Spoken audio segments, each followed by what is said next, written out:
Welcome back to Inside Games, the only gaming news channel brave enough to tell you that Sony is ripping you off. Ooh, yeah, and this has nothing to do with Game Pass. Or even the DualSense Edge, which is a really cool name, but holy shit, only God knows how much that little nugget's gonna set us back. $100, Lawrence. So That's gonna be a lot of money. Mm. PlayStation players don't have a lot of walking around money either because they got to buy that DualSense Edge. According to a new lawsuit filed on August 19th with the Competition Appeal Tribunal in the United Kingdom, since reported on by UK outlets Sky News and the BBC. As reported by news outlets, the lawsuit's claims are somewhat vague. I read these stories and it didn't really make sense to me, but we'll get to the good stuff in a second. So, class representative Alex Neil brings the collective action claim against Sony, claiming that the company has, quote, ripped people off by, how do you say that in British? Nipped people's tickers! by overcharging for products and collecting a 30% commission on all digital sales. Luckily, Neil has an eye for publicity and also launched PlayStationUOS.co.uk, a website that goes into far more detail about the filing. The core of it is nearly identical to a similar class action suit filed in the United States back in May of 2021, and we reported on that. Yeah, it was one of our first stories, which... Yeah, it was. Random and disconnected thought. We're coming up on our 100th news episode. Whoa, really? Oh my gosh. This actually might be it. I counted the scripts a while back. And we were within 4 then, and I don't know how many we've done. Know that. Anyway, happy maybe 100th. Okay. Here's the idea behind both lawsuits, really. Sony stopped selling digital game codes to retailers back in 2019, meaning the only place you could actually buy digital games for the PlayStation was directly from Sony themselves. Since then, Sony has manipulated digital game prices higher than their physical counterparts, since they've effectively established a digital monopoly on their own platform.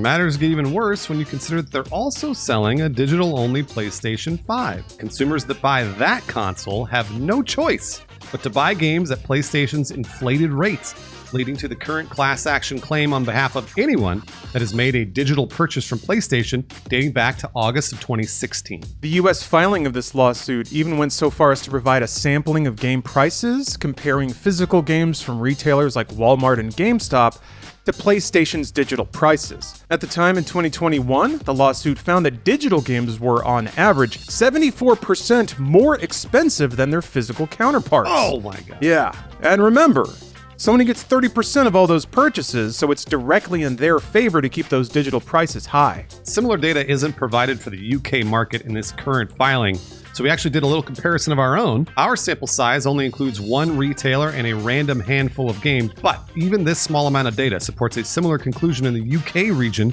as we saw a year ago in the US one. At best, new releases hold the same price across digital and physical, but at worst, other games see markups of 10, 30, or even 60%. And they're not that old either. A lot of these games are under 6 months old, so... Oh yeah. But yeah, if you buy digital games from PlayStation, odds are pretty good you're getting ripped off, or you're overpaying for the same thing. Now on to the next question. This one's a little more complicated. Should the government be doing anything about it? Or is this a case where game buyers just gotta get a little savvy and shop around a little more? And again, all that's in the context of not having a digital-only PS5, in which case you're kind of sunk. Yeah, you're super screwed if you've got that console and nothing else. And not to mention the PS5s are really hard to get a hold of, so if you're lucky if you get a digital-only PS5 or a disc one, it's like you don't have a choice. You just gotta get one.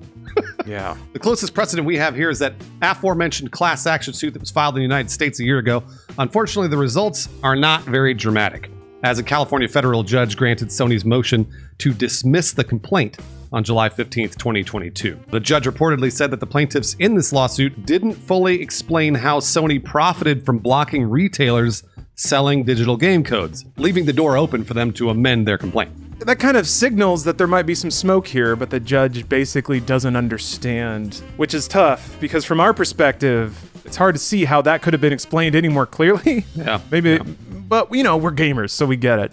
It could just be too far in the weeds for the given judge in question to really understand. And from a high-level view, we gotta admit, it's kind of hard to understand why there is a monopoly there when physical games are still sold in stores, not to mention there are competing consoles like Xbox that don't participate in that practice and have 99% the same library. Yeah, valid point. Then again, it does stand to reason that courts in the United States are far more laissez-faire about consumer protection. Of course, we just are generally here.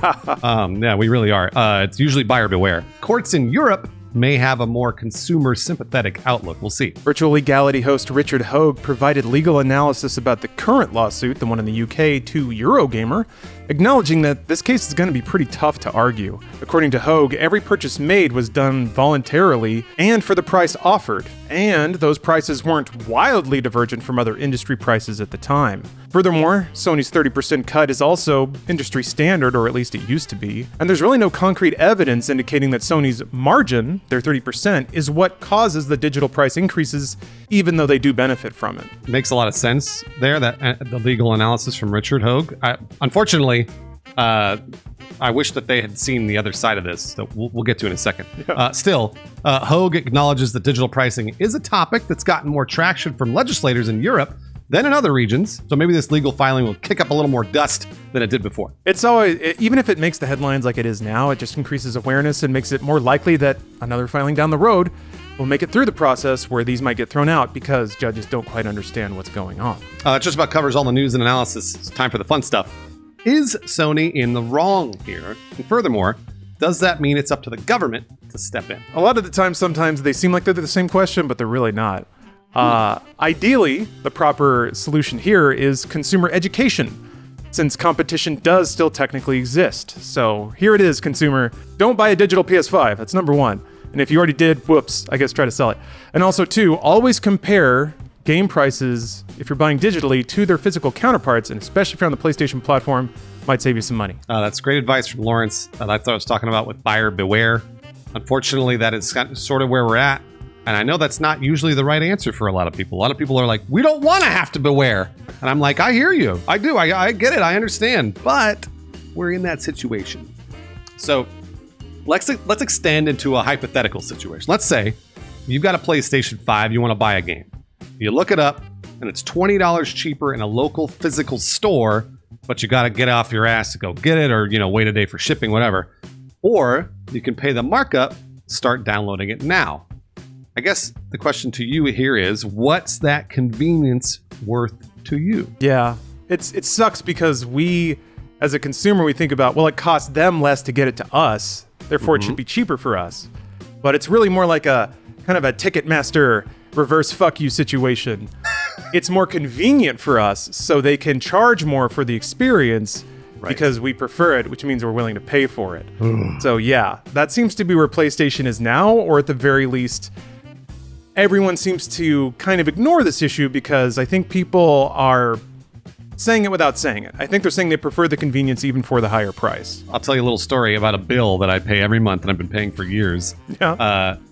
They only allow you to either pay it by check, you have to mail them a check, or you can pay online and they charge you $5 to pay online.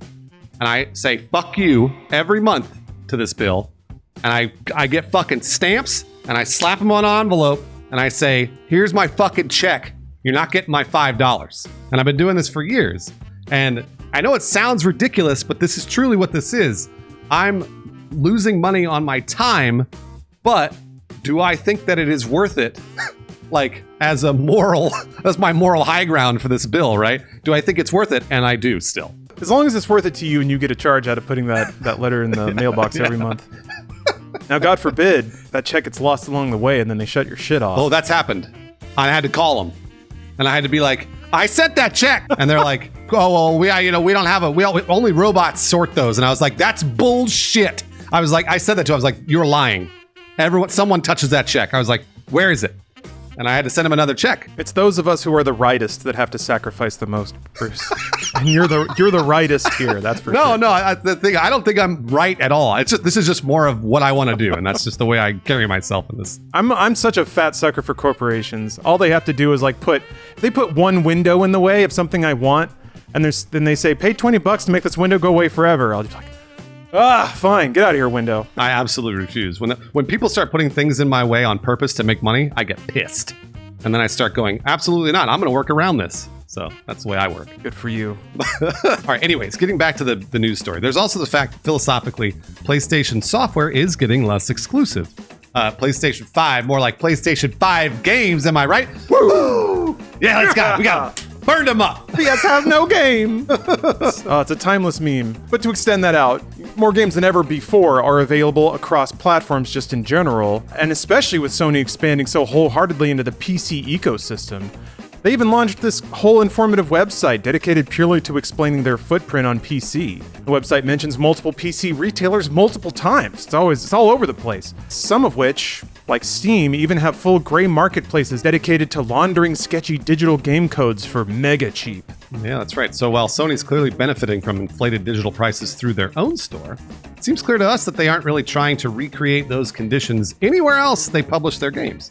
Rather than buying a PlayStation and paying a markup for Spider-Man, you could buy a Steam Deck and then smuggle a game code through the Turkish lira for more than half off.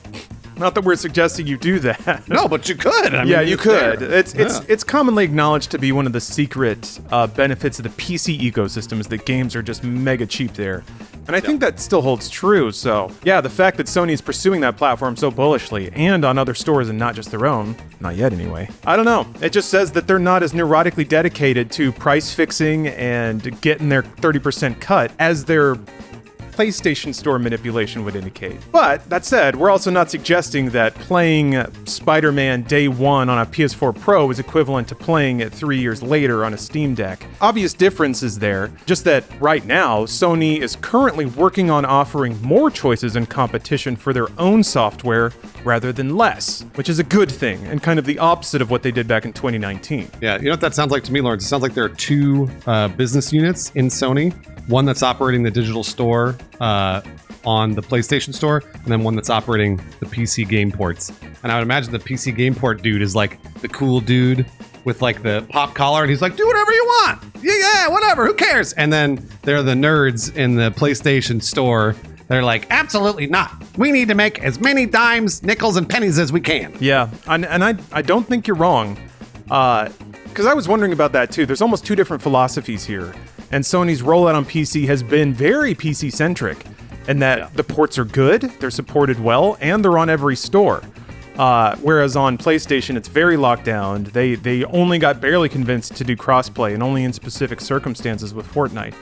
So it does seem almost like it's two different philosophies. I kind of hoped that PlayStation knows the vibe of the PC platform and they adapted their rollout to match that.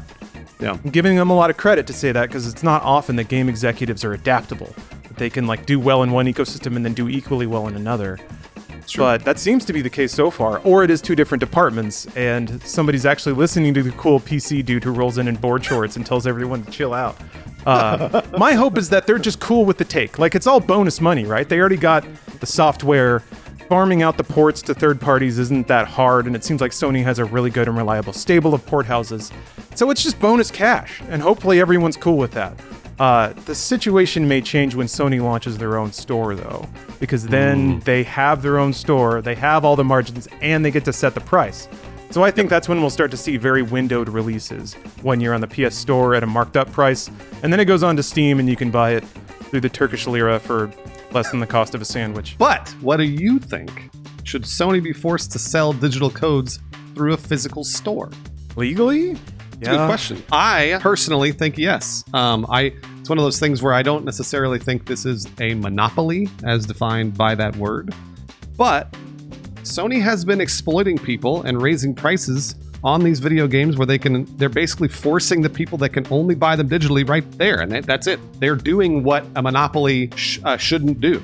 Again, I get it. There's competition elsewhere. But if you want The Last of Us 2 and you've only got the digital only console, you've only got one option. You can't buy Last of Us 2 on an Xbox. So you're just kind of screwed.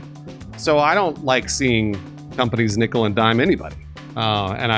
It is so clear to me that they are exploiting their consumers in this particular avenue. So I'm glad that more people are taking notice and suing and bringing up legal cases for it. Yeah, my head keeps going back to how unreasonable it is to expect somebody buying a digital-only PS5 to understand the implications of that purchase years down the road.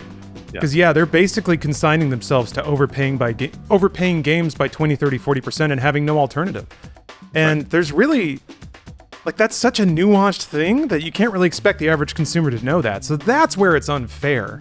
I think. And it's not like that's something you can even Google either, that would even occur to you to Google to research. Right. So I think there's an aspect here that is a little unfair to the video game buyer.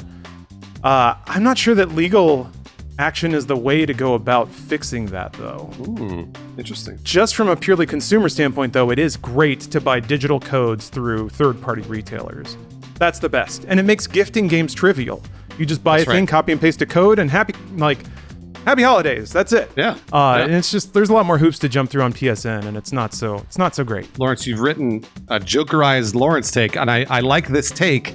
Nobody will like it in the audience, but I want to hear what you have to say about it. Yeah, so kind of alluding to some of the logic earlier about how if something is cheaper to get to you, you would expect that price savings to be passed on to you, like the cost of the good would be reduced. And we never saw that in games, theoretically, right? They hit 60, and then video games shifted from physical to digital. Publishers got way more cuts of that pie. GameStop went out of business. And the consumer somehow didn't see any benefit of that. Except the Jokerized part is we actually kind of did. The fact that games didn't increase in price over the last 20 years was the savings. And that's what really sucks, is that it was there all along. We just didn't really appreciate it. And I know it doesn't feel like it either. So I was just kind of reflecting on that, how we actually are the silent beneficiaries of the increased margins that publishers get. But we basically see that by game prices not increasing for so long, and the fact that a whole tier of games that weren't really profitable 10 years ago are profitable now. Yep. We got to see a lot of cool indie games, and in-game AAA games stayed $60. The worst part of Lawrence's Jokerized take is that it's fact. It's not even an opinion. It's just fact. Like, inflation has raised everything except for games. And games have still stayed at kind of the current price. So it sucks. I know it sucks, but it is there. So, hey, here's some patrons that always shop around. Eddie the Dog, Orala, Tito 007, and Nathaniel Jameson.